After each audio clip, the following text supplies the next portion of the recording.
Wherever you are in the world today. So good morning, good afternoon, good evening, wherever you are.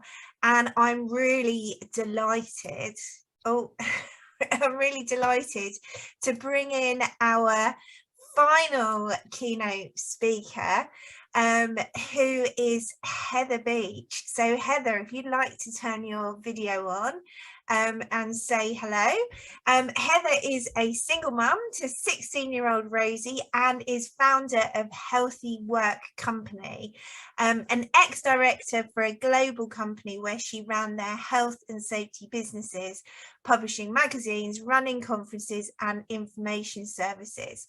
She now runs the Healthy Work Company, working with businesses such as Biffa, Mace, Eurostar, ITV, The Telegraph, Battersea Power Station, IOPC, Games, Sonico and Luton Airport to support wellbeing strategies and influencing skills for HSE teams.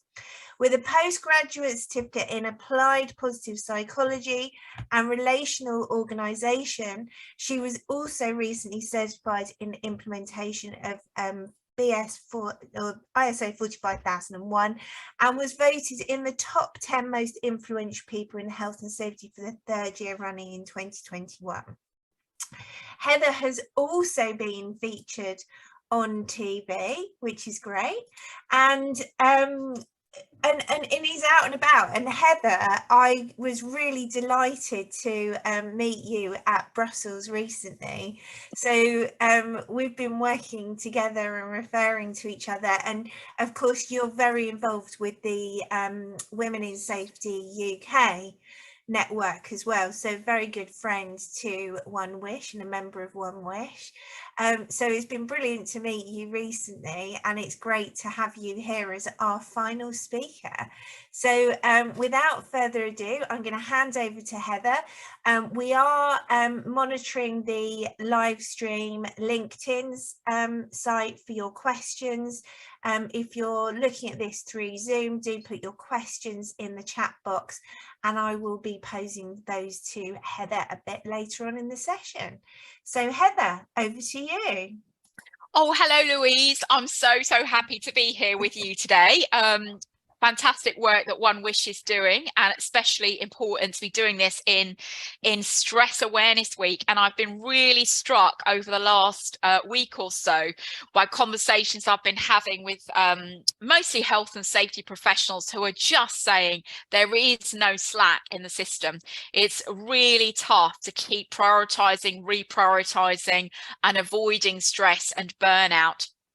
It's a really tricky time for all of us because life is so much more uncertain than it was as well. When we first started running these courses, it was obviously during a global pandemic when there was lockdown and all of those sorts of things. And now we're also dealing with, war in Ukraine. We're dealing with a cost of living crisis. So these challenges are not going away. So this last presentation for One Wish today, it's very much about us as individuals. So in the Healthy Work Company, we look at organizational well-being, which is things like stress risk assessments, ISO 45003, manager training, that sort of thing. But we also look at personal resilience. So this one is very much for you personally as health and safety professionals to think about yourselves, your priorities, and really kind of start to look at how you can manage life yourself better to ensure that you don't head down the route of too much stress and burnout. So obviously we've had the introduction to me. Right, I am going to use the chat box here. If you would like to pop in the chat box, please feel free. It would be great to hear from some of you during this presentation today. What is the one non-negotiable for your well-being? So what is it that makes the most enormous difference to you that you have to really make sure that you focus on and do? So for me, whilst you're popping stuff in the chat box, and hopefully one or two of you will, it's sleep. So I have to have 7 hours at least sleep a night. Otherwise, I am not a nice person. And when I haven't had my 7 hours sleep, also I eat bad stuff. I don't want to exercise. My thinking goes all over the place. I start to catastrophize. So for me, it's all about sleep. There are many other things that I have to kind of keep control of my well-being too, but it's sleep is the main one for me. So Louisa said, time with people I love, family or friends. Absolutely brilliant, Louisa. I totally agree. Connection is so important. We're going to be looking at that as well. And Dee agrees with me. Sleep, sleep, and more sleep. So it's just important that we think about this. When we first started the business 5 or 6 years ago, and I used to stand in front of groups of people and say, do you plan for your well-being? Do you plan for your happiness? People used to look at me as if I was a bit mad. And a couple of people actually said to me, well, that's a bit sad, isn't it, if you've got to plan for these things, as if they're supposed to happen naturally. And if they don't happen naturally, there's something inauthentic about it. But if the global pandemic has taught us anything, it's the fact that we do have to plan for it. Otherwise, we land up on the hamster wheel and we're not actually really thinking about what we're doing, where we're focusing, where we're putting our priorities, and we have to be much more proactive about it. Oh, that's lovely. Christina has said her faith. That's really interesting. Spirituality is a huge one for many people. And then Louise, for you, it's friends. That's lovely. That's really lovely. And you're a great hugger in person, I may say, Louise.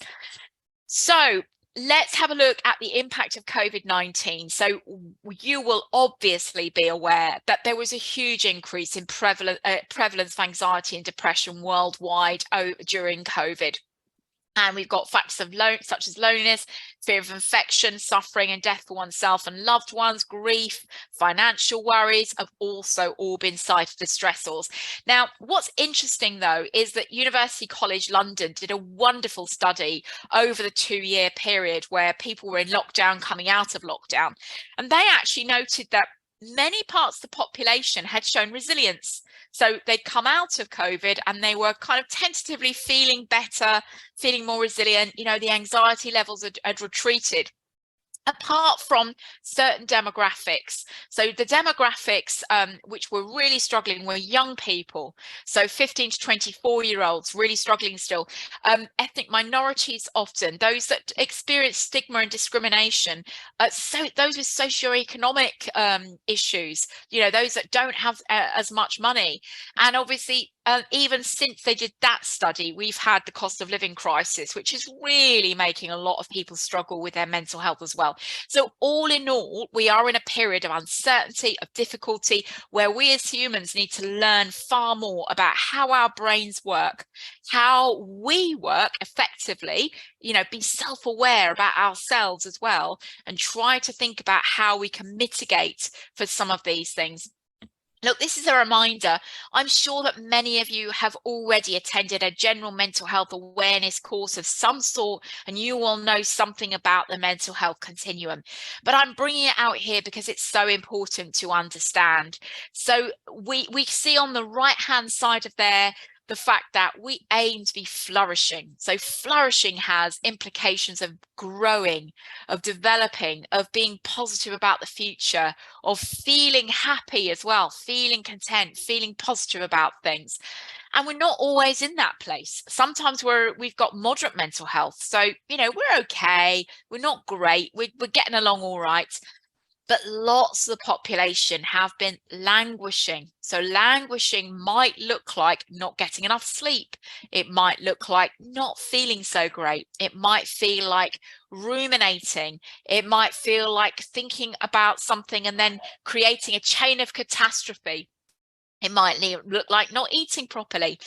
And if we continue in that vein for a lengthy period of time, we can end up going to the doctor and being diagnosed with a mental illness. And then it can take quite a long time for us to move back up to flourishing, because there aren't necessarily obvious treatment paths for everything.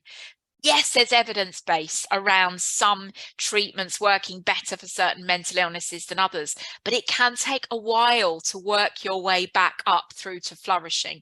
So, and then we might be flourishing with a mental illness, or we might be just back to flourishing. Maybe it was a situational thing where we developed anxiety for a period and we're absolutely fine now. Or maybe we've been diagnosed with an illness which might last quite a long time. We've learned how to live with that effectively.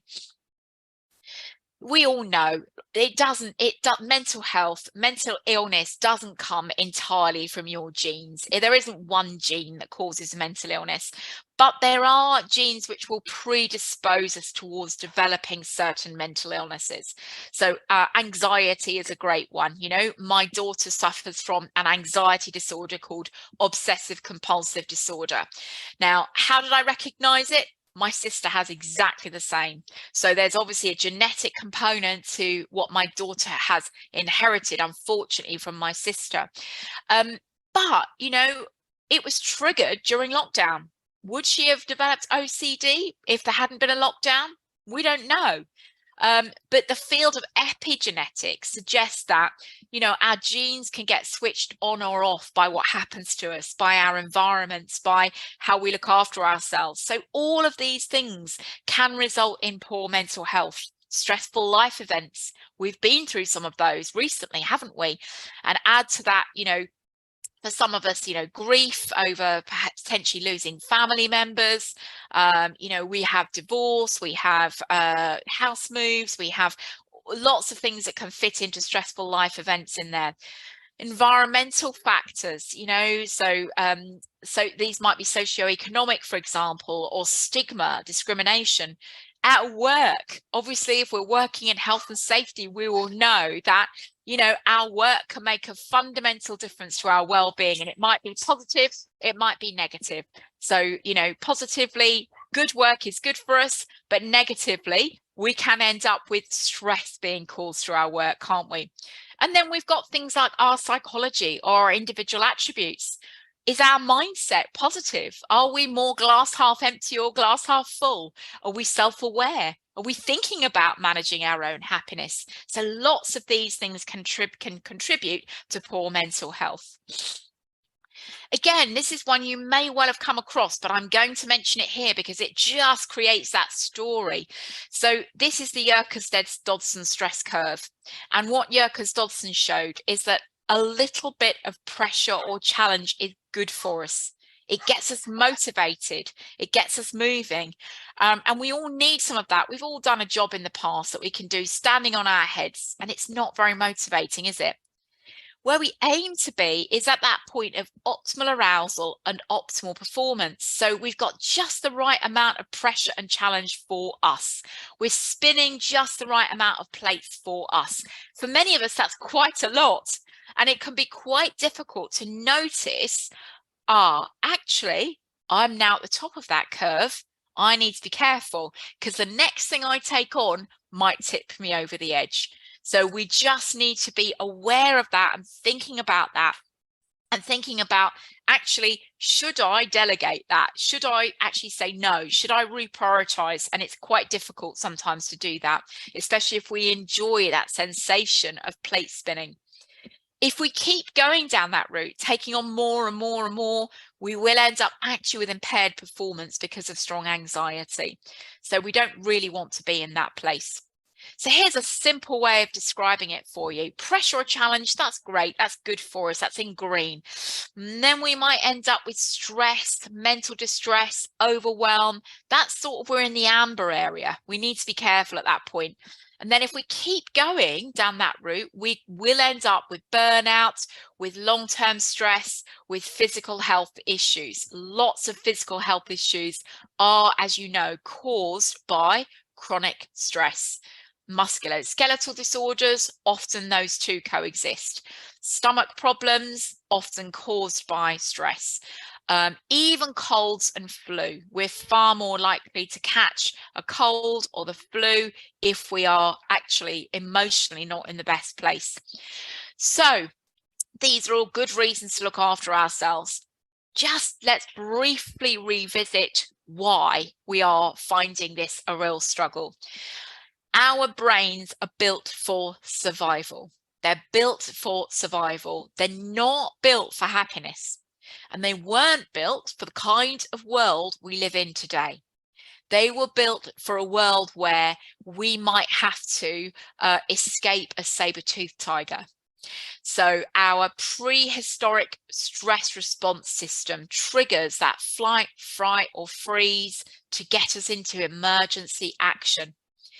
And yes, while some of us are avoiding war or a natural disaster, many of us live in a world where our stress response system is activated by non-emergency situations.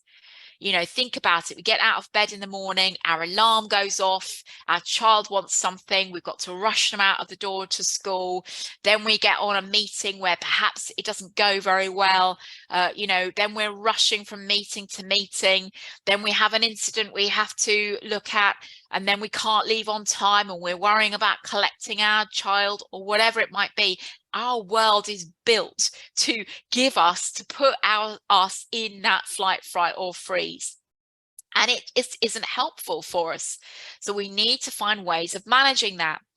So first and foremost, let's look at what we do when we feel ourselves running away with stress. So we feel that we're getting our heart rate up, our breathing is getting ragged, perhaps our palms are sweaty.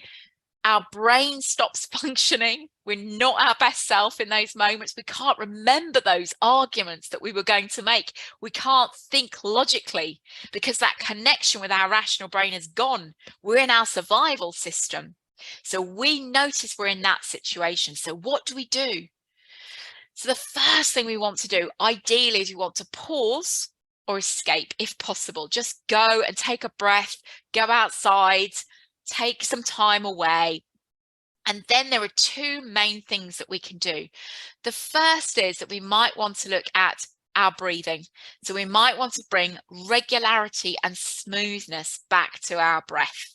So that might look like box breathing, where we breathe in for 4, hold for 4, out for 4, and then hold for 4 again. It might look like something like pursed lip breathing, where we take a shorter in breath and then a long, long out breath, making a sound through pursed lips. But bringing that regularity and smoothness back, focusing on our breath, enables our body to tell our brain it can calm down. We're not under threat of survival. It's a really powerful message. Now, the other thing we can do is move. We can actually get up, we can do some star jumps, we can go on a trampoline if we've got one, we can go for a run, we can move our body, because changing our state will also help our body to tell our brain it's okay, you can calm down. Then we can focus on the present moment. Right now, I'm okay. I've got a roof over my head, I've got work in, I've got people that love me, whatever that might look like. Focus on the present moment, because worry is always about future-based uncertainty or something we did in the past that we're not happy about. It's very rarely, it's not about the present moment, really. So focusing on the present moment. And then re-engaging our rational brain by thinking about labeling that emotion. So we might label that emotion, I am feeling rage, I'm feeling frustrated, I'm feeling angry, or it might be disgust or something like that. But let's try and find the word to describe what we're feeling exactly. That re-engages our prefrontal cortex and enables us then to think, okay, what's behind that? Why do I feel like that? What can I do about that? And then we can take perspective. Will this really matter in 6 months' time? Is this really a life or death situation? Have I interpreted this correctly, or could there be another way of interpreting this? I'm going to introduce you to another theory which you might not have heard of, called Lazarus's theory of stress. And I really like Lazarus's theory of stress. I think it's a really powerful way of relating to stress. So what Lazarus said is, it isn't the stressor itself, it's our thoughts about the stressor. What do I mean by that? So one day you get given a project, and it's actually quite a nice project. You're quite excited about it, really. It's quite interesting. And you've actually got things sort of under control at the time. You know, you've got sort of works in good place. You know, everything's going on well with your family. You've had a good night's sleep. You've been eating well. Maybe you've done your exercise recently. You're in a good place. 2 weeks later, imagine yourself in a different situation, getting that same project. You've had a bad night's sleep. You've had a row with your partner. There's all sorts of things going on with your kids. You've got elderly parents that need help. You don't really have an effective team to delegate to because they're all busy. Do you think that you regard that stressor, that project, in the same way 2 weeks later than you regarded it 2 weeks ago? The stressor, the project, hasn't changed. It's still a project. It's still a stressor. Whether we find it stressful or not depends on what sort of state of mind we're in. Now, why I think it's a really powerful theory is a few things. Number one is that it shows that every single one of us is different on any given day of the week. So, what I find stressful, you might not find stressful. I might be able to deal with 10 things, you might be able to deal with 100. We're all different. So every single person is different on any day of the week. Secondly, it shows us that it's almost like a mini business case for looking after ourselves, because we can improve our ability to deal with stressors by exercising good self-care. If we've had a good night's sleep, if we've eaten the right stuff, if we've got people around us we're making an effort to connect with, if we haven't drunk too much the night before, if we're thinking about our own well-being, we can handle many more stressors than we can when we don't. So it's like a little business case there for looking after ourselves better. And finally, we are human beings who have a rational brain.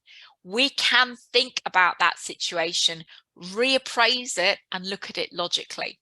So actually, yes, that project feels stressful right now, but if I write a list of everything I've got to do, I can go to whoever's given it to me, I can discuss what my priorities are, I can basically decide when to do it, I can get this person to help me. We have that capacity. So that's a really interesting way of looking at stress, I think, is that it's our thoughts about the stressor, not the stressor itself. A researcher on emotions called Lisa Feldman Barrett has come up with this idea of something called body budget. So what she says is that our adaptive systems are all in play to try to manage the stressors that we are dealing with today. And that has a certain amount of capacity. But beyond that, over time, when we're constantly operating in a stressful environment, our brain's ability to function properly gets worn down. Our adaptive systems stop really protecting us from the stress that we're under. If we add lack of sleep in, we lose memory function as well.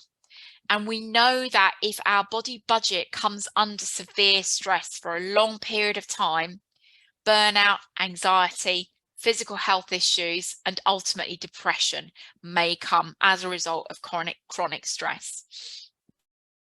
We're hearing a lot about this phrase burnout at the moment, and it's not surprising because, as you know, during the pandemic, some people were furloughed, some people didn't have work, and then others were absolutely operating at top speed. If we think about, in the UK, nurses, for example, and I imagine that's very similar wherever you are in the world, even health and safety professionals were really operating at full tilt throughout the pandemic. And we haven't really stopped. We're having to think about things differently all the time. And it's being seen as a real risk for lots of organizations, this idea that people are burning out. So what is burnout? Well, it was a condition that was identified by the World Health Organization in 2020 actually, as the state of emotional, physical and mental exhaustion. And it's basically related to occupational stress. So it isn't when you feel overwhelmed because you're having a relationship issue. It's when you feel overwhelmed because of work. That it's entirely related. The term burnout is entirely related to work. So it is a risk right now. And it really is just chronic stress that's occurring in the system. It's not when you go to the doctor and you think, I think I might be burnt out. It's not like anxiety, where there's a very clear sort of methodology for actually triaging you and saying, yes, you have moderate, mild, or severe anxiety. In that case, you would be completing the Goldberg anxiety scale. For the doctors, it's not quite as well defined as that. But the main way of defining it is by using something called the Maslach burnout inventory.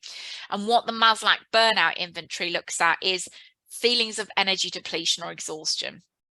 And then increased mental distance or cynicism about your job. So if you've always loved your job, if you feel like it's been your passion, and then all of a sudden you think, what's the point? This is really not, I'm not really making any difference here. I'm feeling very cynical about your job. You may want to consider that burnout might be on the horizon for you. You're also going to be reducing in your professional efficacy as well. So now that's all the negative side. So I've just filled you in on all the things that may result from our not looking after ourselves properly. So now let's look at how we protect ourselves against this. And the first thing we're going to look at is this idea that if we have a body budget, we have a certain amount of capacity to deal with a certain amount of stress. One of the things that we can do is top that capacity up. So every time we get 7 to 9 hours sleep a night, for example, every time we go to the gym, every time we connect with our family, every time we rest, we're topping up our body budget. We're topping up our ability to deal with tomorrow's stressors.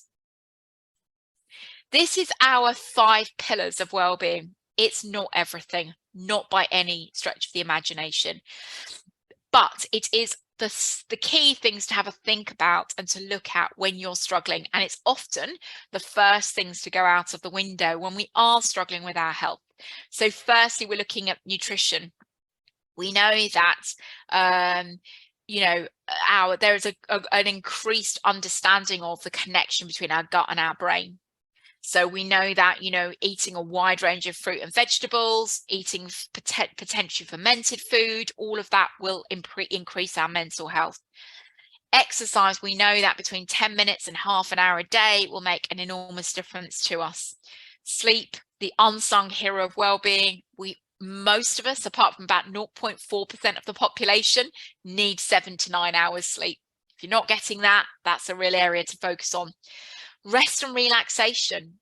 In our society today, we do not get enough rest and relaxation.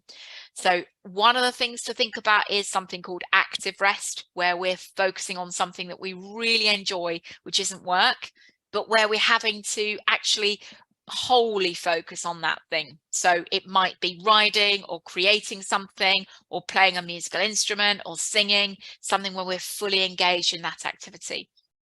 And then we have managing our thinking. What does that mean? So for me, what that means is understanding my thoughts are not the truth. So that thought I had that, oh, everything's rubbish, or, oh, that person really doesn't like me, or it's all going terribly at the moment. Those are just thoughts. They're words I say to myself. They're not the truth.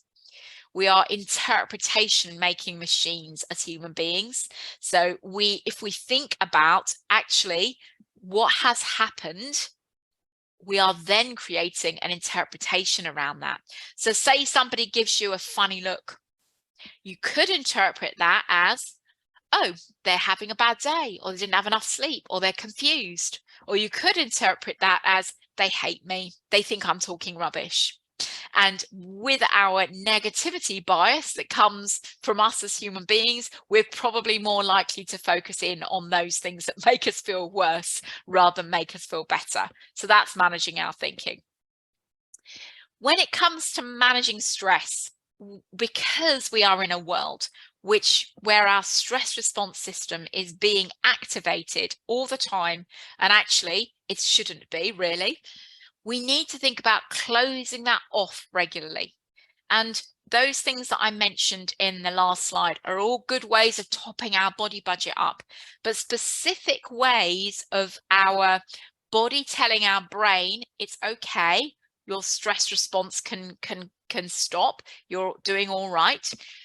the main research shows that exercise has the strongest evidence behind it of being that way that enables us to tell our brain to calm down. So exercise, breathing, might be meditation, might be yoga, something that brings us back to our breath.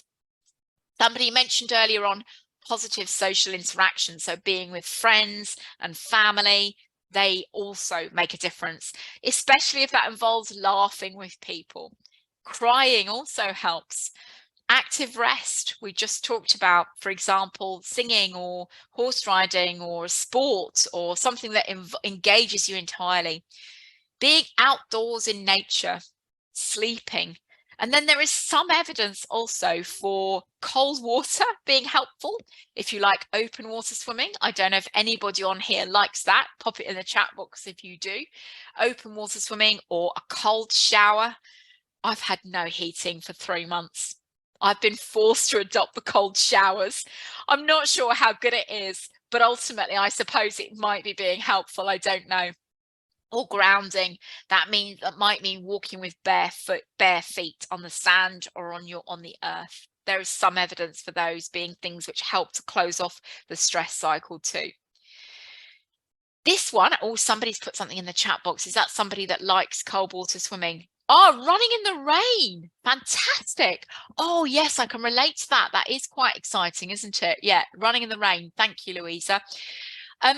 This one I run through on every single course because it is so helpful for getting our thinking into shape. So once we understand that our stress is getting out of control, we need to really sit down with a piece of paper. First of all, we're going to write all those stressors down. Then we're going to think about which of those things or what inherent in that thing is in my control. What is outside of my control completely, and what can I influence? As human beings, we spend a lot of time in the circle of concern, which are those things which we can do nothing about. We spend a lot of time and energy worrying, complaining, talking to other people about those things which we can't do anything about fundamentally. It's a waste of time and a waste of energy. Where we are better to focus is, what about that thing can I influence? What about that thing can I control? Oh, I've got a couple more chat messages come in here. I'm just going to have a look at those. Oh, a cold wash on the foot and the leg helps with the blood circulation and has a calming effect. That's really interesting. I haven't tried that, Cecile. I'll have to try that. Oh, you did Anne did a Wim Hof ice bath experience last weekend. The breathing exercises were amazing and transformational. Anne, I must try that out. That sounds brilliant. Thank you so much for sharing that. It's really interesting. Right, so let's go back to this.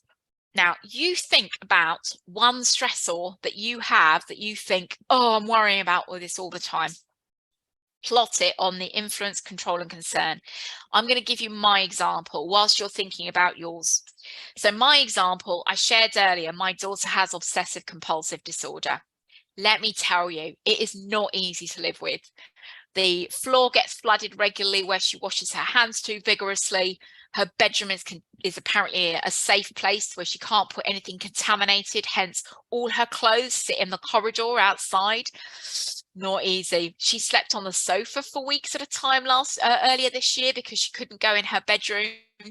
I have to do almost everything for her. She can't pick anything up off the floor. So it's a bit wearing, shall we say. And I really got very stressed about it. I would get really angry. I'd get shouty. I'd like, the house is gonna fall down with all the water that you're drowning the floor in. I'd get really irate. And actually, a few months ago, I kind of got my head around it. So the way I look at it now is this. I cannot control the fact that my daughter has OCD. I can't control the progress of that OCD. I can't control whether she's going to be well with it, whether she's going to be able to live independently. I can't control it. It's completely outside of my control. So I will not spend time in that domain. However, I can influence.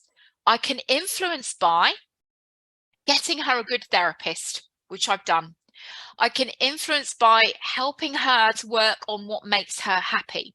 So I ensure she does lots of horse riding because horse riding makes her happy. I've made sure she's gone to a great college where she's got some friends, and I spend time with her, talking to her and things like that.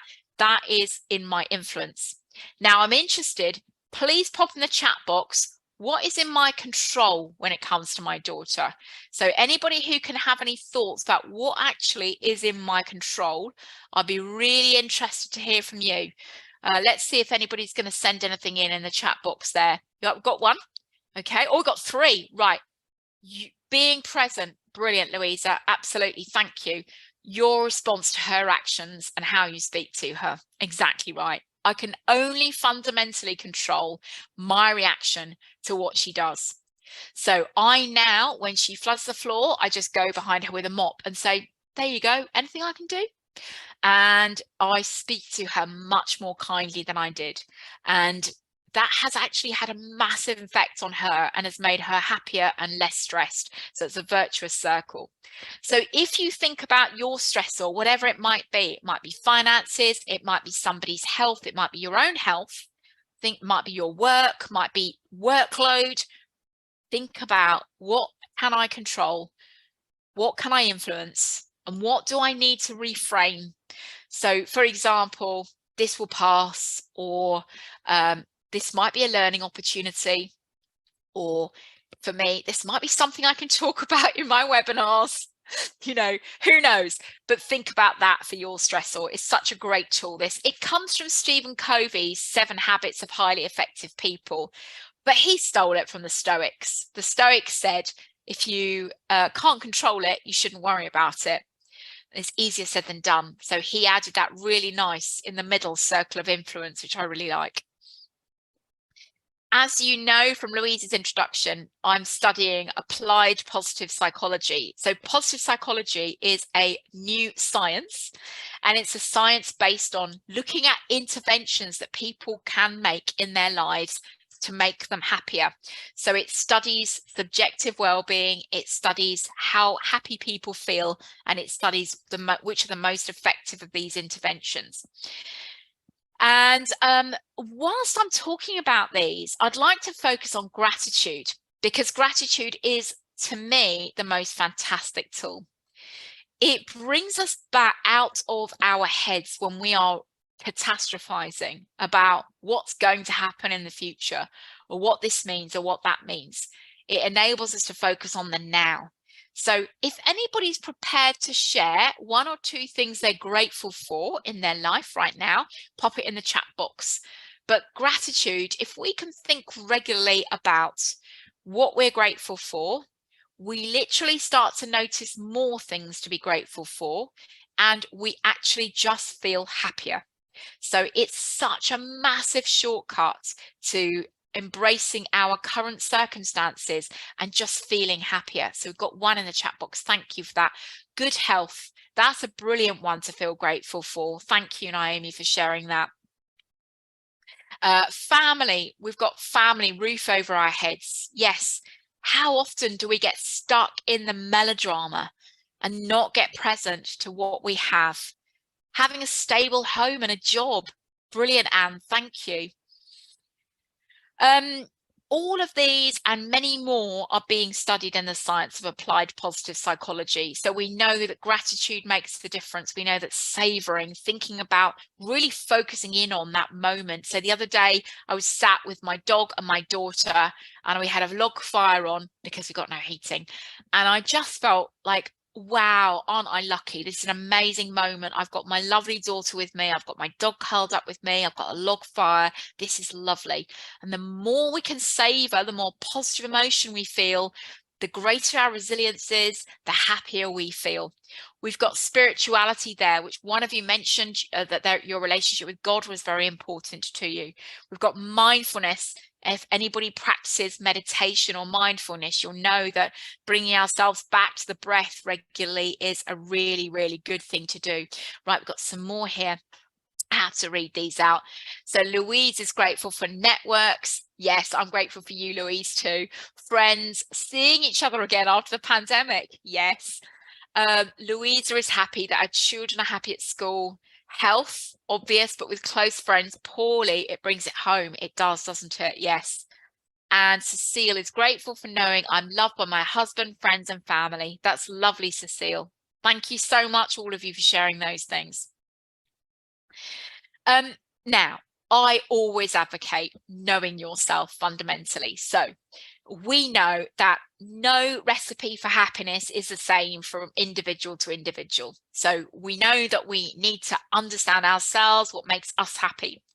But also, let's understand ourselves and what might predispose us to getting stressed or to potentially succumbing to burnout. Now, burnout is, as I said earlier, an occupational condition. So generally what we do is we look at the workplace. We look at what in this workplace is causing stress. But if we go back to that center of control, influence, and concern, we can probably only influence our workplace. Whereas when it comes to ourselves, we have more control. So let's look at some of the risk factors for us as individuals, which might cause us to burn out, just to be present to these things in ourselves. And when we're aware, once that awareness comes up, we have more capacity to make some choices. So firstly, there's perfectionism. We're going to look in the next slide at perfectionism, because for me, we've got an epidemic of perfectionism, and it's something to really be aware of in ourselves. Is your self-esteem highly linked to your work? It always was with me. I've got so much better now. But, you know, when I met somebody for the first time, it would always be, what job do you do? What job do you do? Now it's far less important to me what jobs people do, but it was, my self-esteem was very much linked to my work. Are you a people pleaser? Do you hate to say no to anyone? Certainly that's one that I've struggled with. And do you feel you have little or no control over your work? These are the things that are going to be risk factors for you as individuals. Let's have a look at this perfectionism.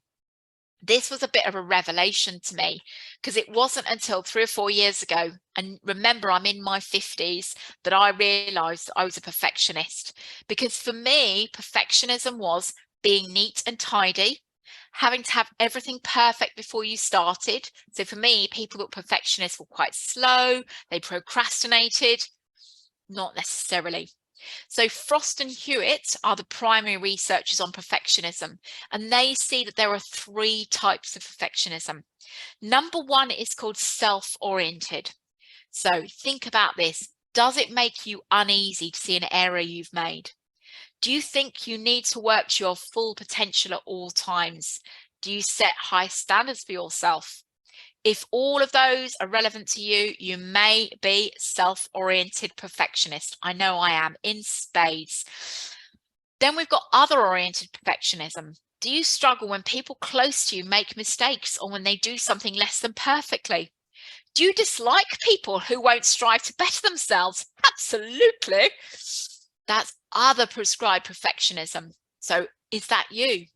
And then the final one is socially prescribed perfectionism. Do you find it difficult to meet others' expectations of you?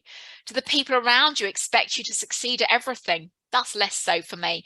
But the first 2, oh my goodness me, I think I scored 99% and 98%. Now, we can be successful when we're perfectionists, right? However, it's a very stressful environment to be in, and it's also stressful for those around us. If they know when they make a mistake, we are going to be stressed about it. That isn't very healthy, is it? So recognizing that is you will actually potentially give you some self-awareness around that. So now my immediate thing is, when I make a mistake, my immediate thing is, I made a mistake. And I can now come back and say, okay, it's all right. You're doing your best. It's only a small mistake. Doesn't really matter. Whereas in the past, I would have thought about that for days on end and really got upset about it. Let's see, we've got a chat message here. So let's have a look at what somebody said in the chat box. Oh, Louise, you do too. Brilliant. I'm glad I'm not alone. So the antidote to perfectionism is self-compassion. Self-compassion looks at speaking to ourselves nicely, for a start. So when we have made a mistake, or when we don't feel we've done our best, do we think about, oh, you're rubbish, you're hopeless, you're useless? Do we talk to ourselves in a way that we wouldn't talk to our worst enemy? Certainly not to our best friend, probably. So let's change some of our words. Let's think about, you did your best.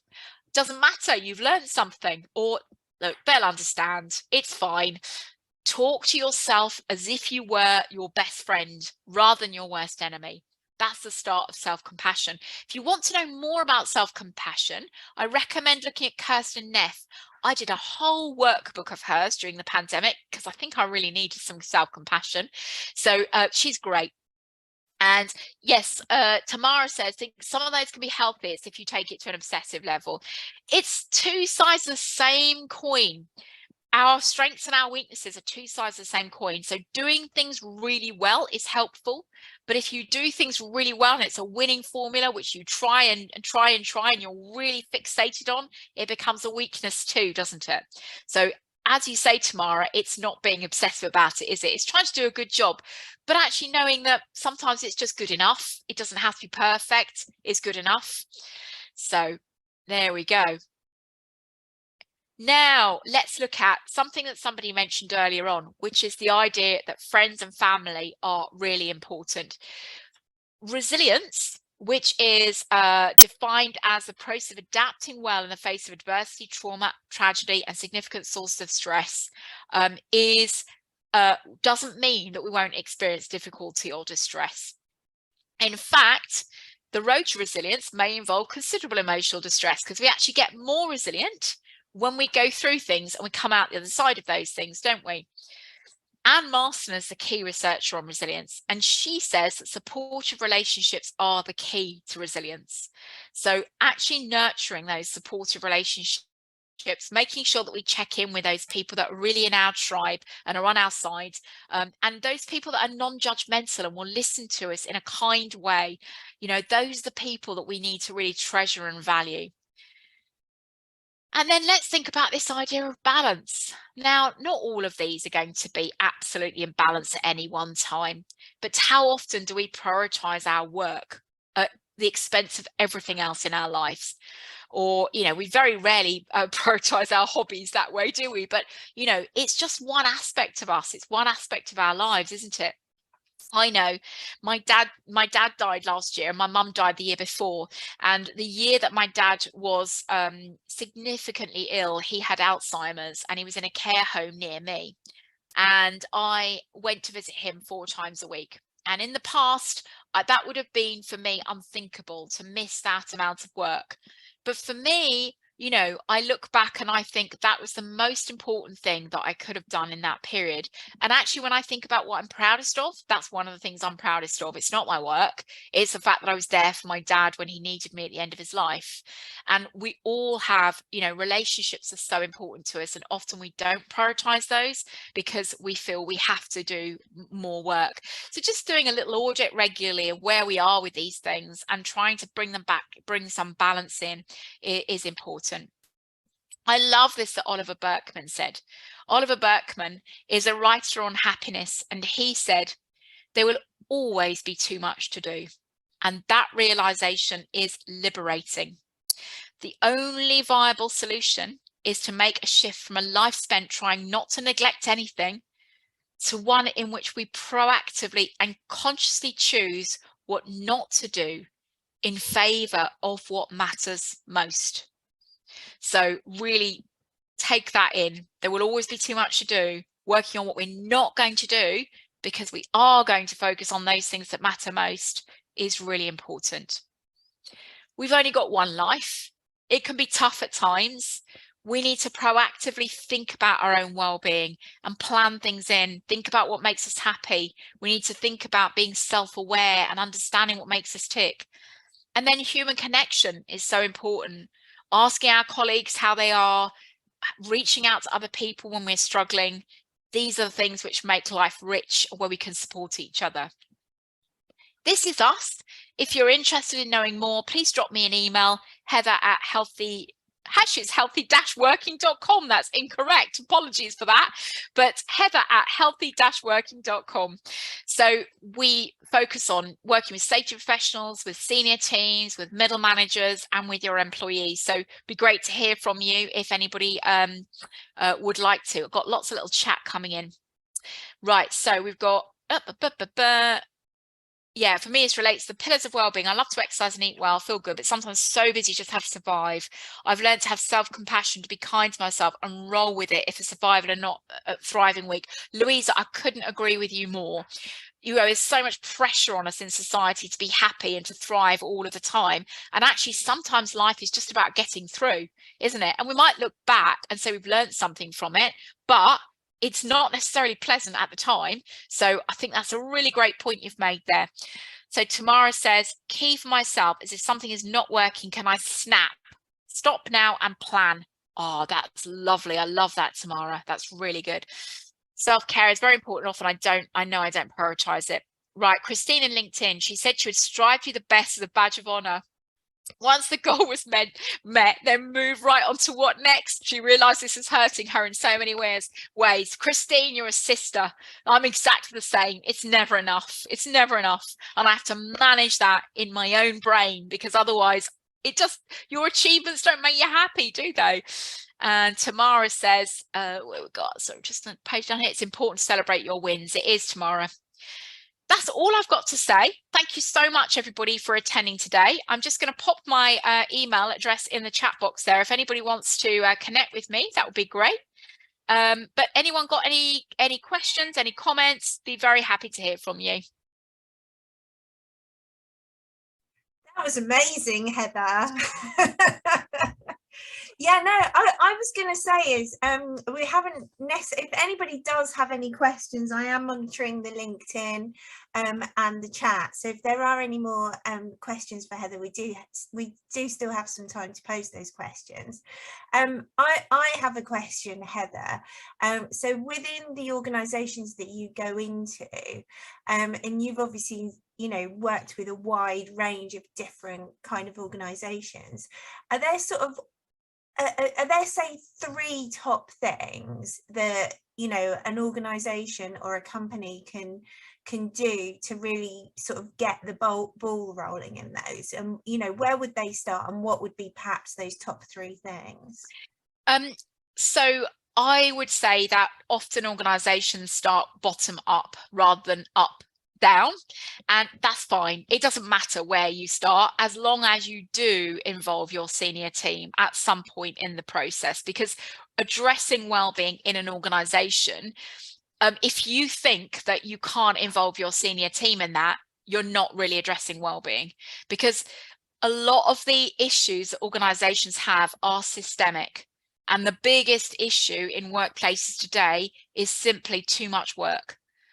So how do we get organizations to actually look at, you know, how much slack they have in the system, how they help prioritize things, you know, looking at working time and contracts, for example. Many people in the UK, they just sign away the right to the working time directive applying to them, don't they? So senior leaders have to buy in, really. But let's start with, you know, some general mental health awareness for everybody. And then the second thing that I would do is train your managers, because your managers have the biggest impact on your well-being at work. They're the gatekeeper for your stress, effectively. And if you can create a team of managers that you know, create psychologically safe environments where people can say, I'm struggling, I can't cope, or I've got too much on, can we have a chat about it? You will be doing such a good job.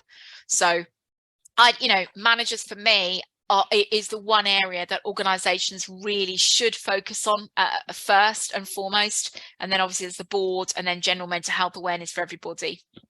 Yeah, and one of the things that I often say to people is, which I've been doing this week actually, is looking at everything that you do within an organization and saying, actually, is there something that we're doing here that we can stop doing? Because I think sometimes particularly when organizations go through transformation, they add and add and add without stepping back and saying, well, actually, do we really need to be doing this thing over here that we're doing. I agree, and that's on the macro level and on the micro level. So as individuals, you know, I remember really well when I was running a business at UBM, and I had quite a big team, and I'd have people who were still sending me reports I'd asked for 2 years ago that I didn't look at anymore. I just didn't need that anymore, but they just keep churning them out. So, you know, when you've got too much on, go to your manager and say, look, I'm still doing this thing. Do you still need it? So, you know, adult to adult communication often gets lost in organizations, doesn't it? And we sort of turn into these children where I've got to do everything I've been asked to do, whereas actually there's only so many hours in the day. I'm being paid for those hours. So what do you want me to fit in? My hourly rate is X. Is it worth my time to do that, or should you give it to somebody else? You know, it's just trying to look at it from an adult to adult perspective as well. The phrase that has just come to mind is the opposite of complexity is not simplicity, it's reductionism. That's really interesting. I hadn't thought about that. Just came. Well, yes, I've used that in some of the leading safety stuff that I do, but yeah, it's thinking about how we can, and I think this big data world that we live in, where everything's monitored, probably adds to that. And would you say that there's something around that and leadership styles?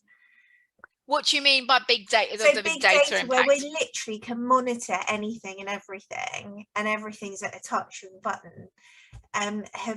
Does that, where we can monitor it all and where we can respond to data, do you think that that's leading to greater stress within our organisation? I don't know, actually. That's an interesting point. I don't know. For me, the great stress risk factors when we go round are two. There's just too much work, and managers are not necessarily very good. So, I mean, some managers are great, they're showing empathy and emotional intelligence, and some they're just not. They were recruited for their technical competence and they haven't gained those additional skills, and they actually add stress. So those are two that I notice in most organizations that cause stress. And yeah, and I think it's that challenge, isn't it? So those people that have reached the top of those organizations might have learned to do so in a very different, you know, certainly pre-pandemic, you know, we were in a different world. So it's how you can engage those people in a leadership position, and it's understand, because I think people think if I'm talking to somebody, if I'm nurturing them, am I still going to get the work done?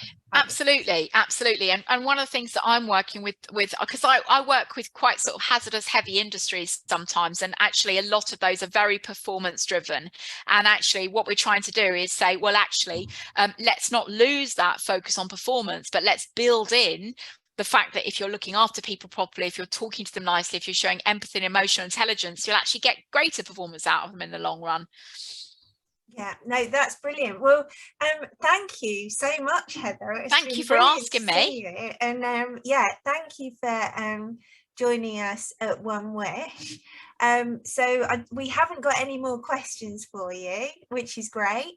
I'm gonna, if there's no more questions for Heather, I'm gonna ask you, Heather, to say thank you very much. Please do stay on. I'm gonna just do a closer.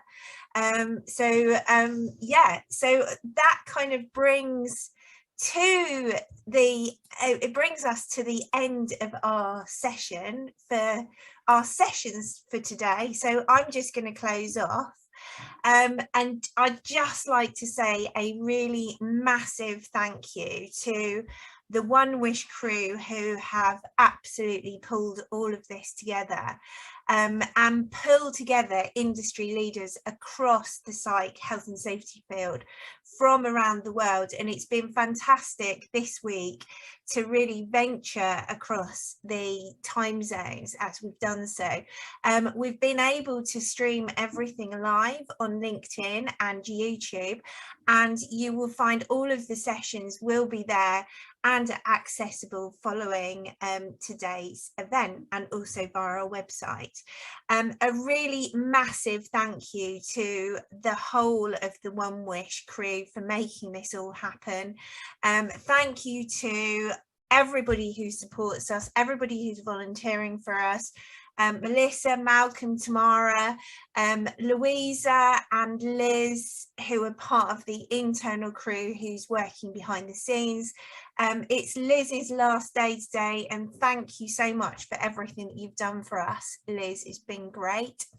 And if you heard Malcolm's opener at the beginning of our week this week, you will know that One Wish is all about supporting women and underrepresented groups and bringing them into the health and safety profession and leadership and influential positions.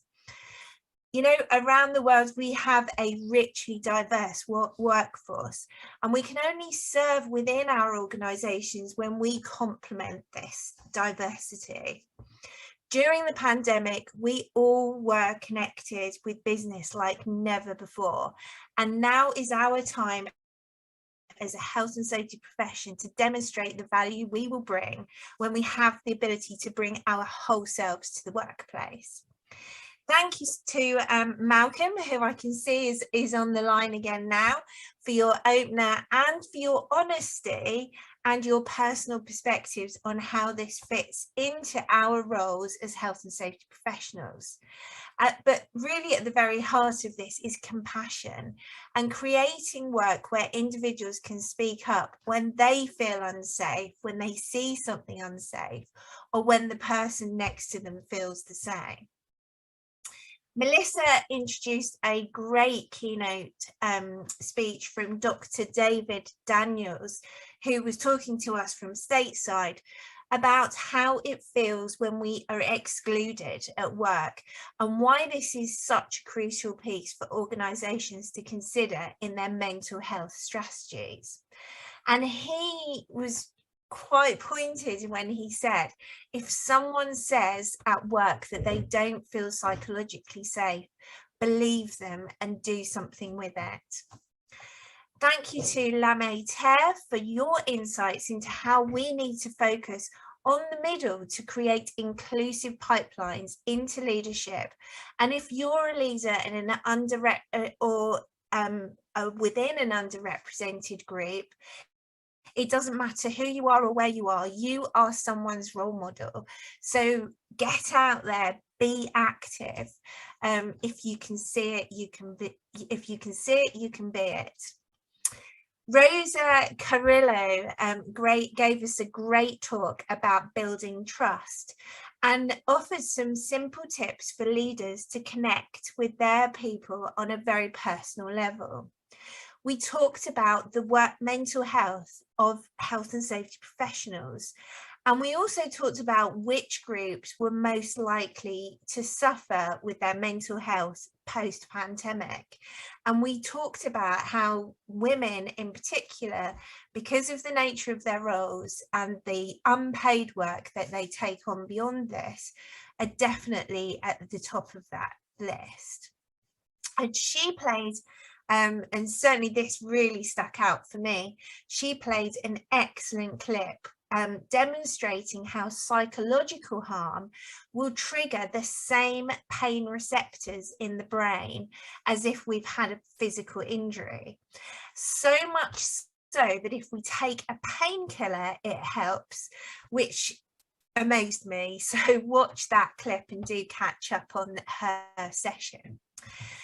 We then went from Rosa in the west coast of the USA in California across to Australia the next morning with Joelle Mitchell.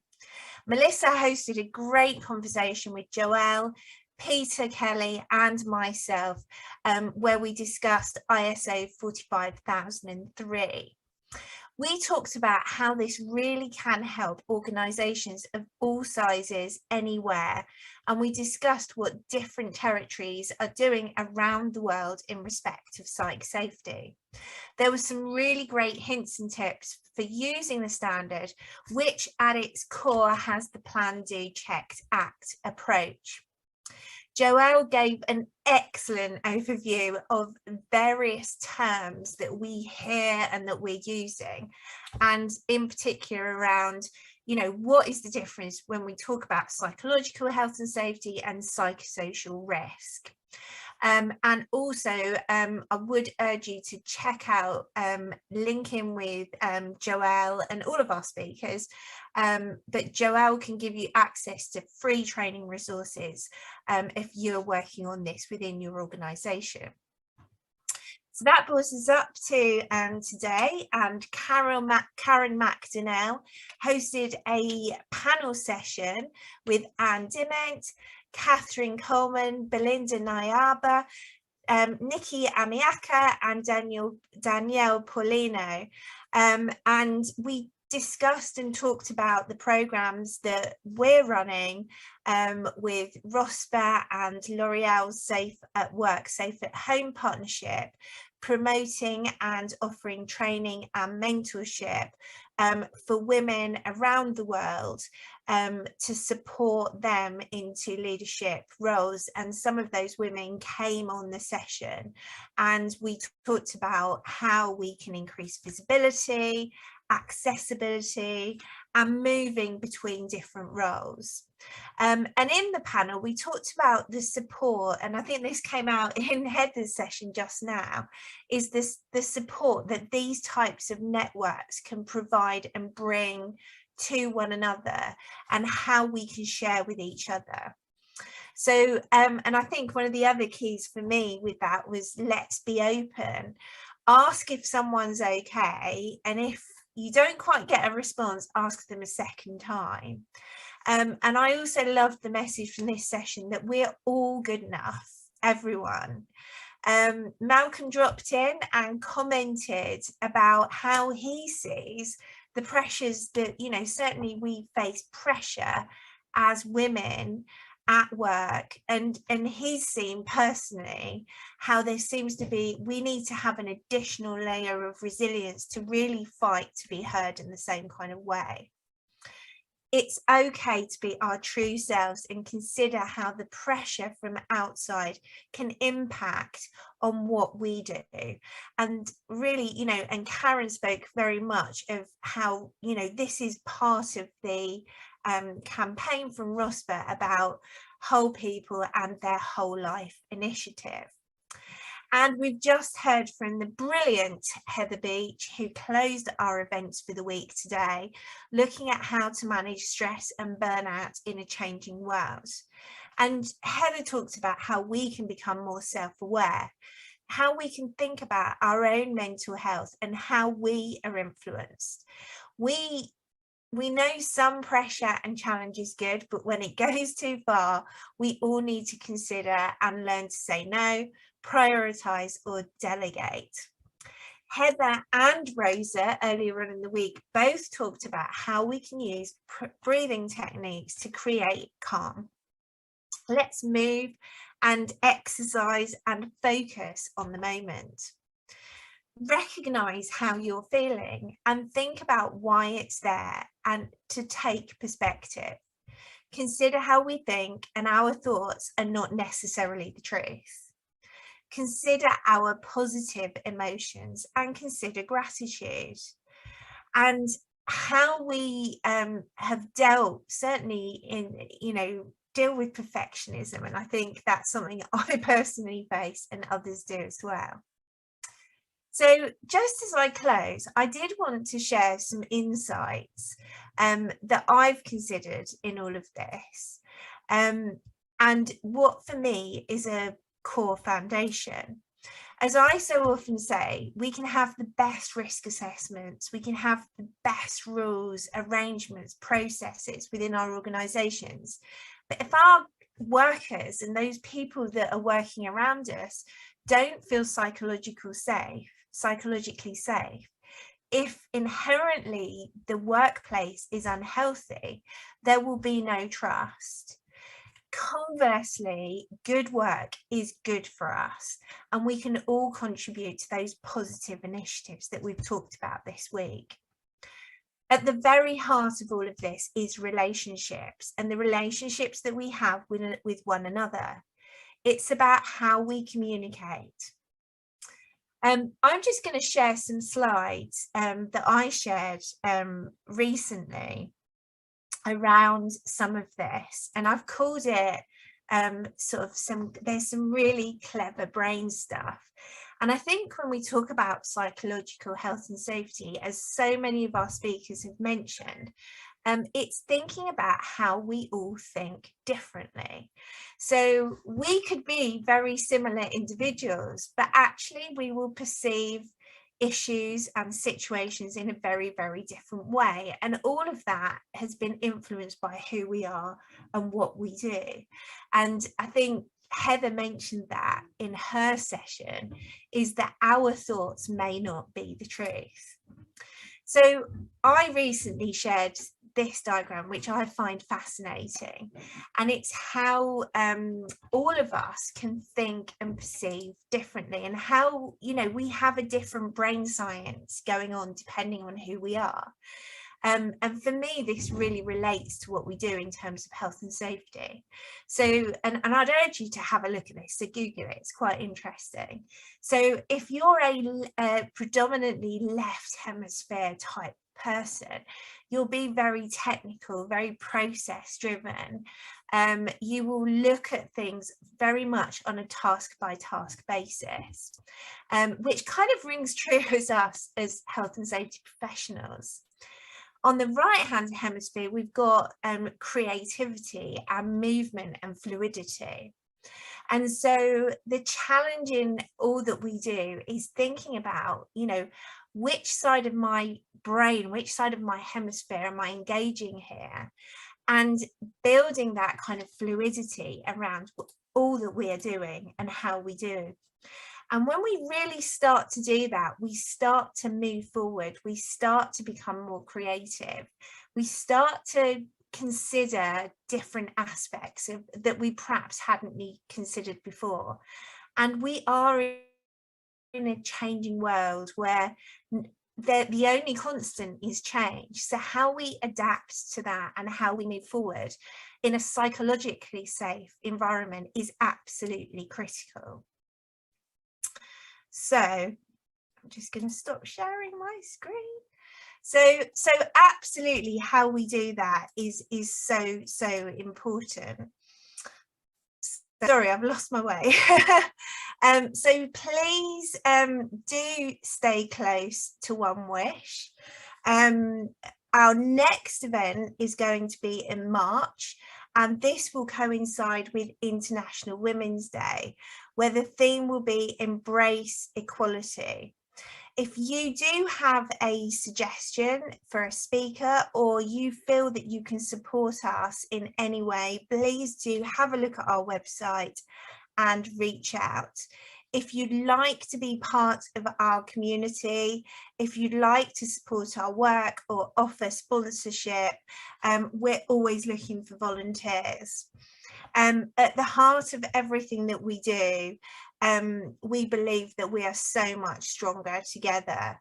We really can only deal with the complex challenges in the world today when we care, show compassion and adapt. Great things are rarely achieved by one person. Engaged teams can achieve amazing things. Diverse teams can achieve extraordinary things, but our global teams really can change the world, and it only takes one conversation at a time. And as my One Wish co-founder would say, be like the hummingbird. Thank you so much for supporting our event over the last week. Thank you and goodbye.